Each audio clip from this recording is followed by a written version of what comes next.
A camel is a very large, unattractive animal with a hump on its back. And it's kind of a ridiculous thought to think about a camel walking through the eye of a needle. Kind of ludicrous. But it's something that we would call a Hebrew overstatement in order to make a point. That Jesus sees this young man and he's asking him, "What must I do to be saved?" And Jesus says, looks into his heart. And what he saw in the man's heart was his attachment to his possessions. He was too attached to them and there wasn't room enough for God.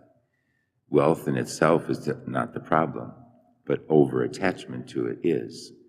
If we're so attached to something that we don't have time for God, then it's a problem. What Jesus is saying, that we have to get rid of the things that in our life we're attached to that lessen our relationship with God.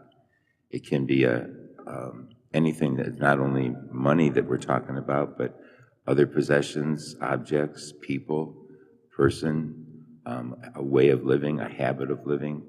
There's all kinds of things that we can become attached to that are not going to draw us closer to God, but even farther away from Him. So as the season of Lent comes up, as I mentioned yesterday, that we need to look at those things in our life that we're overly attached to, even if it's a habit of sin, and get rid of it so that there's more room for God. This young man went away sad because he didn't want to give up anything he had. He withdrew from Jesus, and how sad that is. And we must be the same way. Sometimes we'll say, I just keep committing the same sins over and over, but the Lord wants us to continue to come back to Him and ask for forgiveness, because it's not always easy to let go.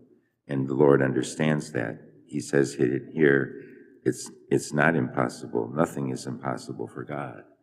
And so we turn our lives towards Him and know that He can make all things possible for us.